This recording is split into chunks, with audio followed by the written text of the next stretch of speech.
Hey guys, Ashlane here, episode 164, Town Hall 9, GoLava, 3-star attacks, dealing with different clan castle compositions, but first, just wanted to let you guys know that I was on a Clash of Clans podcast last night with Rigoletta. It's the Buy Forever Show, www.thebuyforevershow.com. Great podcast, great guys, so if you like Clash of Clans and you want to listen to an hour of Clash talk, go ahead, go check that out, guys. Let me know what you think. So let's hop right into these replays here.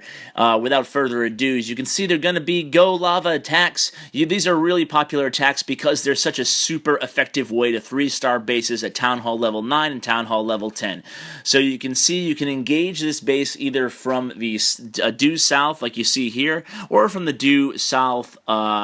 From the southwest, and the goal is to take out that archer queen, and you might need a few wall breakers if you did it from a little bit of an angle. But things are going well here until the lightning spell fails to kill the witch. Now the queen is already down, that's really important, and a witch isn't too damaging to a LavaLoon or LavaLoonian air attack.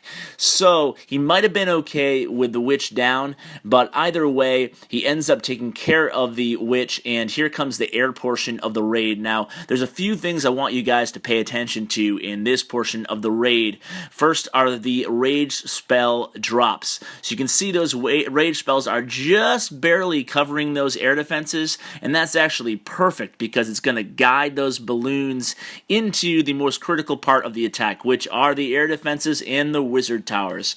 I think the wizard towers are even more damaging than the expos facing up, so your worry level should be the air defenses followed by the wizard towers, and then the expos and the Teslas rather. So you can see here he does supplement this attack by adding in balloons from the due east, due west, and then staggering a couple you can see coming in from the northwest there also.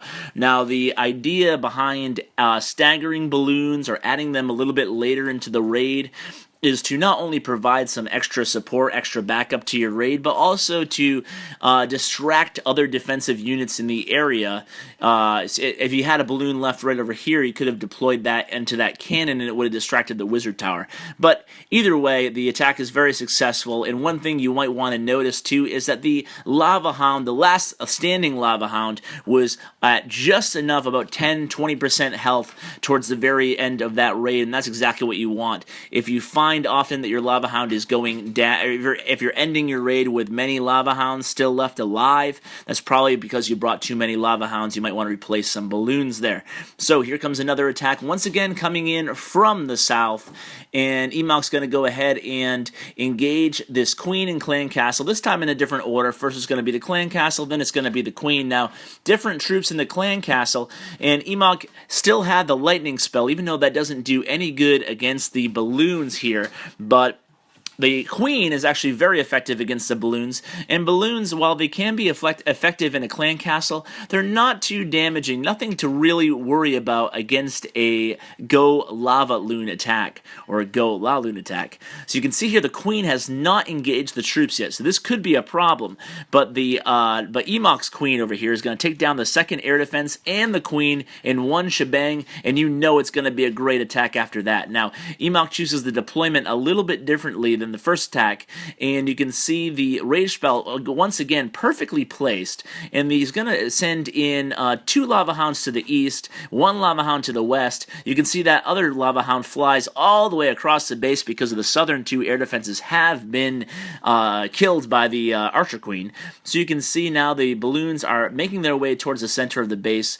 Now this is just another little trick to pulling off a successful 3-star attack at Town Hall level 9, and this went really well. If you can take out 2 air defenses, and it helps you really project the direction that your Lava Hounds will go in. So if you can take out 2 air defenses with your queen, again, a very ideal situation, you're going to go ahead and not have to deal with the not knowing exactly where your Lava Hounds are going to go, and they're going to fly across the base. So Emok was planned ahead for that, and he went ahead and deployed the rest of his army rather than the north to the other side of the base. So it kind of merged together in the middle, the 2 sides of the attack. Now, one more attack here, one more 3-star attack.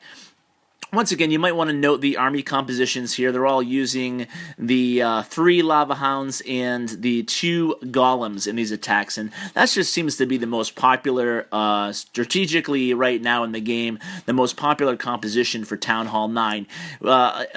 Some people try to get away with only using 1 golem, but with those clan castles having the max troops, like you can see here, this time dealing with wizards and archers, it's much better to have that nice thick meat shield with the 2 golems in the attacks.